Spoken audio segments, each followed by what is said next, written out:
Es un hecho político sobresaliente la presentación de la separación del cargo, licencia, bajo el formato que lo haga Javier Duarte, pero es un pacto, evidentemente es un acuerdo, es una ruta que construyó junto con el gobierno federal para transitar en este proceso en el cual tendrá que enfrentar las investigaciones referentes a los hechos ilícitos que cometió.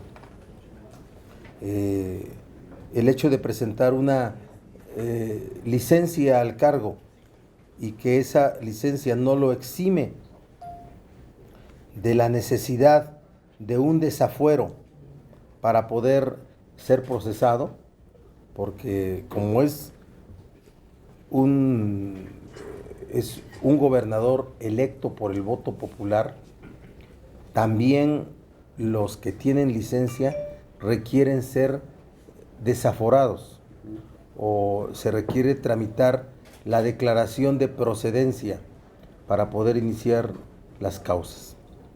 Es una especie de estrategia del PRI y del gobierno para acreditar que el combate a la corrupción es algo serio, que es algo real su posición de combate a la corrupción. ¿Por qué no lo hicieron hace 2 años? Para Duarte y para muchos otros gobernadores, cuando ya se sabía de los excesos que se estaban cometiendo en las administraciones públicas de los estados. Y ahí hay de todos los partidos, de todos los partidos. Del PRI, del PAN, del PRD, de todos los partidos hay gobernadores que tienen que ser revisados porque en sus gobiernos están identificados muchos excesos en el uso del dinero público, en el ejercicio del gasto. Entonces esto evidentemente es un acuerdo, de lo contrario no lo habría hecho. Javier Duarte estaba fuera de control. Hace poco tiempo dijo que habría gobernador para rato. No puede haber más rato que el tiempo de su encargo, que es el 30 de noviembre de este año. Y hoy cuando sale con esa posición, sin que pueda ser ejercitada acción penal en su contra, es una estrategia. Es una estrategia. ¿Se va a fugar? No creo, porque las fugas también hoy ya no sirven. La conexión que hay de policías en todo el mundo hace que cualquiera que quiera fugarse sea localizado y detenido en un plazo breve. Ya no sirve la fuga para nadie. Pero la PGR tendría que actuar ya inmediatamente para... Medidas cautelares, ¿no? O sea... No puede haber un arraigo de 2 meses, porque él no puede ser procesado, él tiene fuero constitucional. Aunque tenga licencia, él tiene fuero constitucional. No puede ser detenido ni puede ejercitarse acción penal en su contra. Que se tenga claro esa visión, que todos la tienen, nada más la reitero, porque para mí es parte de un pacto que tiene Duarte con el gobierno federal para transitar y para poder tener una acreditación de que su combate a la corrupción es real. ¿Es un control de daños del gobierno? Es parte de la estrategia que es el control de daños, ¿sí? No llegar al tiempo del relevo con toda una carga de que no se hizo nada. Eso es algo que en los pasillos de la política ya se sabía, que cómo podía llegarse con Duarte al término de su gestión y cómo iba a pasar el gobierno que no fue capaz de hacer que Duarte se separara del cargo. Pero ya cuando ocurren las cosas es cuando se analiza todo eso, ¿no? Pues sí, es parte de una estrategia, porque Duarte sigue teniendo fuero, porque Duarte no lo pueden tocar en tanto no termine su cargo, porque también una declaración de procedencia, aun cuando puede tramitarse en menor tiempo, pues difícilmente se va a poder desahogar en 40 y tantos días, que es lo que le faltaría a Javier Duarte. Entonces, yo reitero que para nosotros es parte de un acuerdo con el gobierno federal para transitar. No obstante ello, pues también debo decir que aplaudo el hecho. O sea, es mejor que así haya ocurrido a que no hubiera pedido licencia. Pero ¿cuál sería la ruta entonces a seguir contra él? La ruta es que se está integrando una averiguación previa en la PGR y yo entiendo que también en la Fiscalía General del Estado de Veracruz, ahora bajo el control del gobierno de Duarte, sin duda, ¿sí?, que se estará integrando, pero no se podrán ejercitar acciones penales, no se podrán, sino hasta que él deje tener fuero, y en este caso, por el tiempo que le quede en el encargo, no van a tramitar una declaración de procedencia y por tanto van a esperar a que concluya los 40 y tantos días que ya contaron, que son el tiempo en el cual podrá él estar así. Entonces, van a encontrar muchas cosas, ¿sí? Es parte de lo que, de los excesos, es un ejemplo muy ramplón de los excesos de los gobernadores, pero dejen que terminen algunos gobernadores, y cuando encuentres deudas enormes a sus estados y se comience a escudriñar en qué se gastar, cómo está comprometido esos conceptos de deuda, los PPS y APPs, no, ¿así es? PPS. Parece Partido Popular Socialista. Los PPS y los APPs, que son asociaciones de participación pública-privada. Entonces, son deuda. Finalmente no están calificados como deuda para la ley, pero es una forma de comprometer el ingreso de los estados para el pago de obras públicas o de servicios. Entonces, va a haber estados que ahorita no están puestos en la mira de lo que tiene que revisarse de manera puntual, pero ahí vienen varios: Oaxaca, Puebla, ¿sí?, y muchos otros estados, Entonces, donde va a hacer deudas que, por ejemplo, el caso de Puebla, va a llegar a una deuda de alrededor de 100,000 millones de pesos. Entonces, todo eso va a ser un asunto que va a crear un ambiente diferente en lo que es la política. Qué bueno que se está, con algunos problemas de instalación, pero se está poniendo ya a funcionar la comisión bicameral para revisar, dar seguimiento a las deudas de los estados y de los municipios desde el Congreso, y qué bueno que hay gente capaz como el senador Cordero, exsecretario de Hacienda, para poder estar muy vigilante de todo cómo vaya evolucionando en el tema de las deudas. Acompáñanos, Fidel. Entonces, es lo que opinamos nosotros. Yo celebro que haya pedido licencia, ¿sí? También debo decir que tiene derecho a una defensa. Bueno, los gobernadores tienen mucho dinero para defenderse, es un asunto, pero hay que sentirse capaces de que, aplicando el Estado de Derecho, el nuevo sistema penal, podemos encontrar culpables con todas las pruebas que sea necesario tener. Coordinador, cuando usted dice que hay un acuerdo entre el gobierno federal, ¿sería a cambio de qué? O sea, ¿sacrificarían a Duarte por otros gobernadores o él se sacrificaría a cambio de impunidad? Mira, el gobierno necesita lavarse la cara frente al pueblo de México. Hay un ejercicio del poder muy debilitado. De verdad que sí, como nunca. Los márgenes, los porcentajes de opinión después del tema de Trump para la presidencia de la República llegaron a los 9 puntos. A los 9 puntos. Es cosa que nunca se había visto. El tema más fuerte en contra del ejercicio del poder es el tema de la corrupción.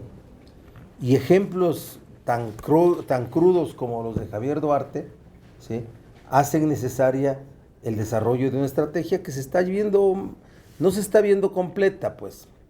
Es el paladín Ochoa en contra de la corrupción, cuando está rodeado de todo un esquema, pues, que no puede él resolver. No puede resolver. Más allá de su voluntad o mediana voluntad, no lo puede resolver. Entonces, escogieron a 3 gobernantes.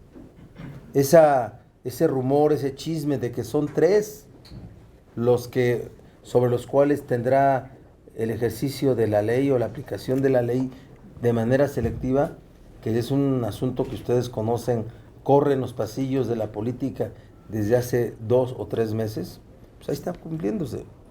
Padres ya tiene orden de aprehensión, ¿sí? Marcelo no. Marcelo aún no, ¿sí? Pero todos dicen que es por ahí, ¿me explico? Entonces vamos a ver qué ocurre, pero ¿a dónde queda Rodrigo Medina? ¿A dónde quedan muchos otros que están en esa misma condición?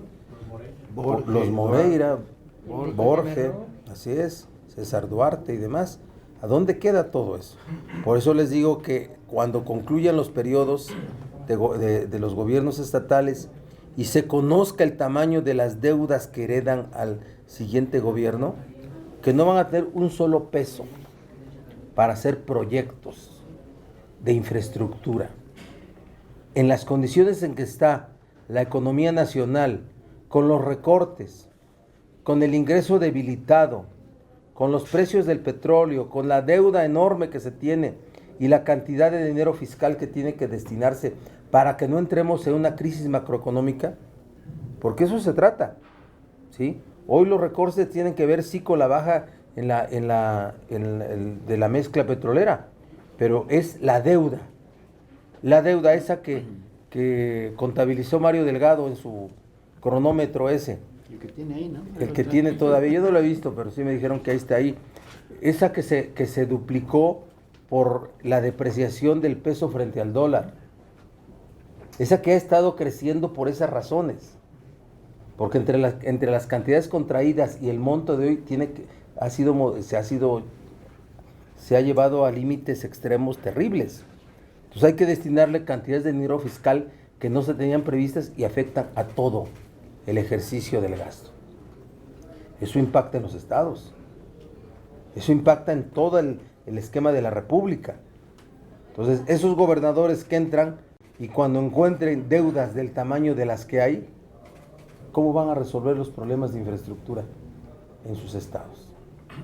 Entonces va a ser condiciones de verdad que nos tienen que obligar al Congreso, a la Auditoría Superior de la Federación y a las instituciones que se vayan creando en la implementación del Sistema Nacional Anticorrupción para tomar nota y hacer trabajo al respecto. Senador, cuando dice que es un pacto, ¿es con el gobierno o con el PRI? Y también le quisiera preguntar sobre los avances en la negociación de la reforma laboral y si me regala un comentario sobre que hoy ya se confirma que la policía de Badiraguato protegió a los narcos que mataron a los soldados en Sinaloa. De Badiraguato, Michoacán. No, Sinaloa. Sinaloa, perdón. A ver, primero el tema de cómo va es un pacto con el gobierno. O sea, eso no...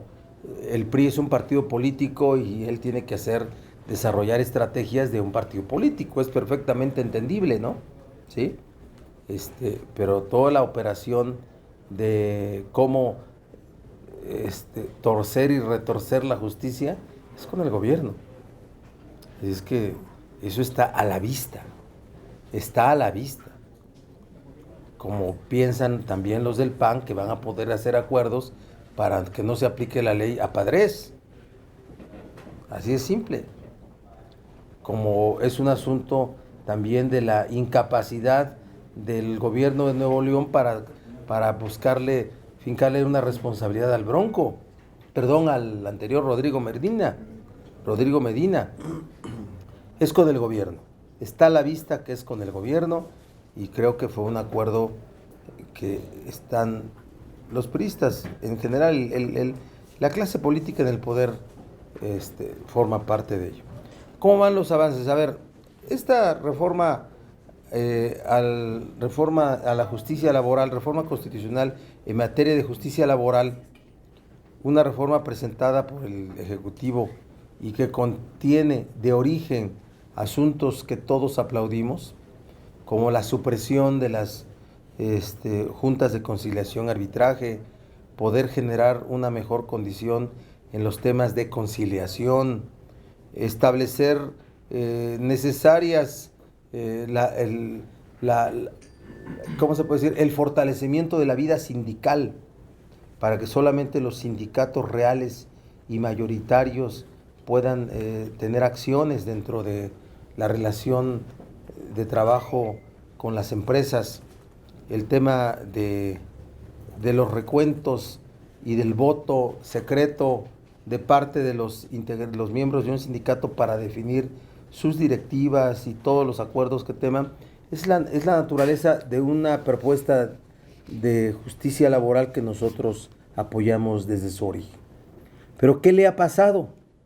Pues no ha estado expuesta a una serie de sobresaltos, de asaltos y sobresaltos. ¿Por parte de quién? Por parte del sector patronal. El sector patronal que a cada momento lo que espera es reformas regresivas a derechos laborales.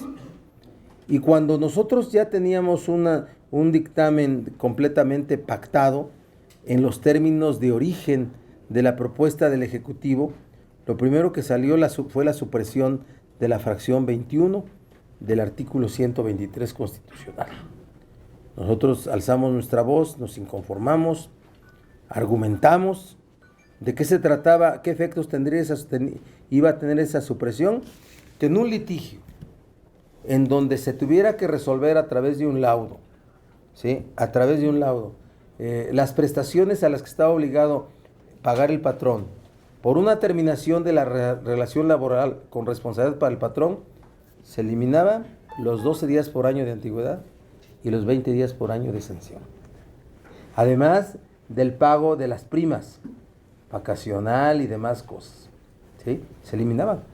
Porque esas prestaciones que no están en la Constitución hoy son parte de la Ley Federal del Trabajo, pero tienen su asidero constitucional en la fracción 21. Una llamada mía bastó para que eso se resolviera. Fíjense qué bien me sentí. Incluyente. Sí, dije. Se lo planteé al presidente Burgos de la Comisión de Puntos. Me dijo, Miguel, será atendida completamente tu petición. ¿Sí? Al día, esa misma tarde, volvimos a hacer un dictamen donde quedaba la fracción 21 intacta. Al otro día que nos hacen aparecer una adición a la fracción 18 para establecer un requisito más para que una huelga fuera declarada lícita. ¿Y cuál era ese requisito más? ¿Sí? Un recuento del sindicato que emplazaba la huelga previo al emplazamiento. Eso tiene dos efectos, ¿eh? Sí tiene un efecto en contra de los sindicatos blancos, esos que sirven de pantalla, esos que andan extorsionando a los patrones, ¿sí? Sin tener ninguna fuerza dentro de la relación laboral. Pero también anula a los sindicatos reales porque los somete a una revisión de castigo, de anulación de su mayoría, de vigilancia. Antes de que puedas emplazar a huelga, primero te reviso. Y te reviso bajo el control del gobierno o de la autoridad laboral hacia el sindicato y del patrón. Entonces, es una cosa inaceptable. Eso fue la materia de las Comisiones Unidas del día jueves. Les digo con franqueza, ¿me dejan decirles algo? Me horroricé que al otro día no fueran nota. Me horroricé que fuera nota chiquita. Algo tan sobresaliente en el derecho a huelga. Me horroricé. El origen de eso fue Coparmex. El día de las Comisiones Unidas ahí estuvieron abogados de Coparmex. En la relación Coparmex-PAMPRI. Así, me consta. ¿Sí, también? Sí, claro. ¿Pero fue Lozano? Creo que sí. ¿Me explicó? Entonces, yo me horroricé, yo dije, a ver, mañana va a haber un gran escándalo nacional sobre esto, y dije, no. Y la otra, ningún sindicato abriendo la boca para protestar. Ninguno. Los que han mantenido comunicación con nosotros son el SME. ¿La qué? UNT, perdón. La UNT. El SME es otro. Ya ni existe, ¿verdad? Y entonces el SME. UNT es el que mantuvo relación con nosotros. Pero todos sin capacidad de movilización. Yo les he dicho a ellos que yo veo un desempoderamiento de los sindicatos en México. Desempoderamiento. Sé El PRI, bueno, ya acordamos al otro día, en la mañana lo resolvimos, ya esa adición a la fracción 18 se elimina y se forma un segundo párrafo inocuo que no afecta en nada al derecho de huelga, no afecta. Ya tenemos un consenso para que los presidentes de las comisiones unidas firmemos, ahora yo soy presidente, estoy guardando el lugar de Encinas, firmemos un adendum y ese adendum se ha discutido en el pleno y ya se apruebe así la reforma. Pero sé que hay una presión muy fuerte ¿De qué? de los líderes sindicales que ahora quieren someter a revisión la fracción 22 bis para anular la obligación de que el voto en los sindicatos sea voto secreto. ¿Los del PRI no los quieren eso? Hay una presión CTM. de sindicatos sin duda oficialistas, que no todos son oficialistas, para llevar al hecho de seguir como hoy, el voto a mano alzada. Sí. ¿Sí? Perdón, para hacer una reunión que hubo ayer entre Gamboa, los líderes sindicales priistas y el consejero jurídico de la presidencia. Sí la vi. ¿Sería para eso? Sí es para eso. Sí es para eso. Yo espero que de hoy a mañana no se aparezcan los fantasmas otra vez de esto que fíjense nada más. Es una iniciativa que llegó y todos la aplaudimos. Se hicieron foros solamente en lo que respecta a la supresión de las juntas de conciliación y arbitraje para llevar a la justicia laboral al poder judicial, federal y estatal, los temas de conciliación y el tema del voto secreto en el caso de los sindicatos. El PAN ahí ha tenido, el propio Lozano ha tenido una posición pública muy clara, para que el voto secreto sea un avance, o sea, va a ser un gran avance en la vida sindical, en el fortalecimiento de la vida real de los sindicatos, que el voto y las decisiones en los sindicatos se tomen por voto secreto, universal, directo y secreto. ¿Sí? Entonces de eso se trata. Yo espero que de aquí a mañana, que es mañana cuando se va a discutir la reforma, mañana sube. ¿En el pleno? En el pleno. Mañana sube. ¿Sí? No aparezca la anulación de la fracción 22 bis, que se agrega, que no se elimine del dictamen como está acordado. Pero si ya aprobaron eso para las agrarias. ¿Qué? Ayer aprobaron algo así para el sector agrario, ¿no? Para el sector ganadero. ¿Cómo dar marcha atrás? ¿De qué hablas? Que fuera voto secreto en las organizaciones Ah, qué bueno. agrarias. Pues sí, qué bueno que dice. Era un Pero acá retroceso. se la llevaron a la Constitución. Bueno, aquí es un asunto muy, Hay muy... muchos sindicatos. El muy CENTE, común. por ejemplo, es directo, universal directo y secreto. ¿La CENTE o el CENTE? El CENTE desde el 92. Está muy bien. La reforma estatutaria del 92 sacó eso. ¿Lo de qué? Lo de la policía de... Bueno, Que se compruebe. es otra prueba más de la penetración que el crimen organizado ha conseguido sobre la vida institucional del país. A nivel municipal, ahí están las pruebas. Ojalá pudiéramos conocer cuánta penetración tienen las policías estatales Son sus empleados. y a qué nivel pudiera llegar la penetración en la Policía Federal. Pero es una realidad que eso exista en nuestro país. Senador, ¿y no hay espacio para legislar esta certeza que piden los militares en su actuación en las calles? El senador Gil presentó una propuesta, pero el ejército dice que tampoco le Y gusta. lo del mando, que no. Bueno, la que presentó el senador Gil es del senador Gil. Discutamos ese tema que es absolutamente necesario. Absolutamente necesario. Hoy, sin la presencia del ejército y la marina en las calles y en acciones en contra del crimen organizado, no se entendería ya cómo el Estado puede enfrentar esa realidad tan lamentable. No se podría entender, ¿sí? El tema de la gendarmería fue un verdadero fracaso, porque el tema de la gendarmería tenía como propósito, fue una policía casi paramilitar, llevada del ejército a la policía civil, ¿sí? A una policía civil, pero eran ex militares, los llevaron a hacer eso con el propósito de que el tema de la seguridad pública, así estaba al principio de este gobierno, esa visión, dejara de ser un problema de seguridad nacional a un tema solo de seguridad pública. Porque el crimen organizado no solamente es un asunto de seguridad pública, es un asunto de seguridad nacional. Ya no puede verse solamente como de seguridad pública. Y por eso la estrategia de la Gendarmería fue, todos la veíamos como la correcta, pero se quedó en 5,000, que nada más han servido para andar desbloqueando carreteras. Y generando muertitos. ¿Sí? En 5,000 quedó. Entonces fue un gran fracaso.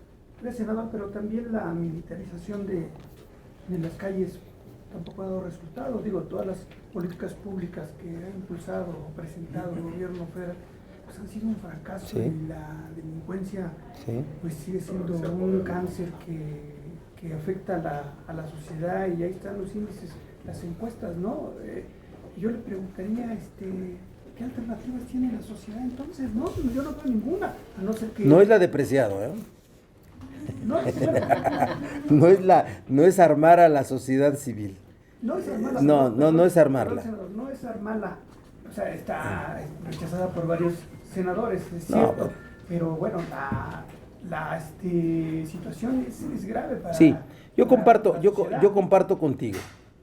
A ver, el asunto de la seguridad pública para los ciudadanos, de la seguridad nacional para el país, no está resuelto por la acción conjunta de policías, incluyendo al ejército y a la fuerza. No está resuelta. No veo yo una militarización generalizada. Sí hay militarización en ciudades del norte del país. Debe haber en el Guerrero varias zonas donde tiene esa presencia, fuerte presencia de militares. Ni ahí está resuelto. Yo lo comparto.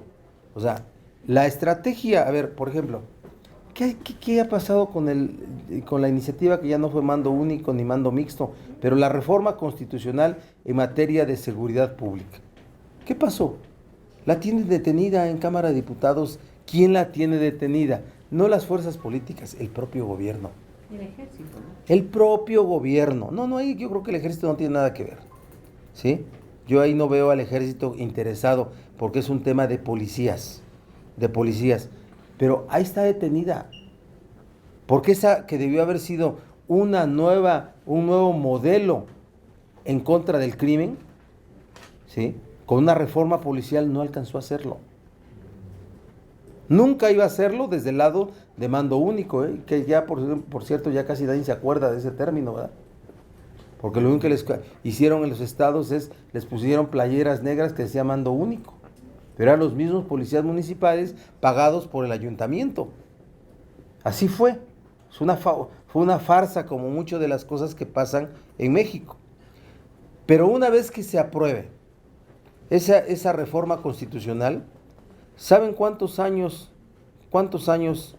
necesitamos para su implementación? No menos de 5. No menos de 5. ¿Y saben cuántos miles de millones se necesitan para eso? Muchos. Los primeros eran alrededor de 30,000 millones de pesos. En las condiciones que está el país. ¿Sí? Esa es una realidad terrible. Así es, la van a tener ahí congelado, yo espero que no. Por eso la iniciativa de Gil, bueno, pues es una iniciativa como cualquier otra. Gil hace cosas con contenido, hay que discutirlas. Ya hay muchas otras iniciativas. Porque yo al principio pensé que era un adelanto a lo que va a ser después de la reforma constitucional, que es la Ley General del Sistema Nacional de Seguridad Pública. Derivado de la reforma constitucional, tendrá que haber una ley general. Y yo pensé que ese era el propósito de la iniciativa de Gil. No, pero ya me di cuenta que es otra. Que es una iniciativa de las muchas otras que hay sobre seguridad nacional. ¿Sí? También, esas que determinan ya la legitimidad del ejército para andar combatiendo a criminales y no estar pensando que sigue siendo un ejército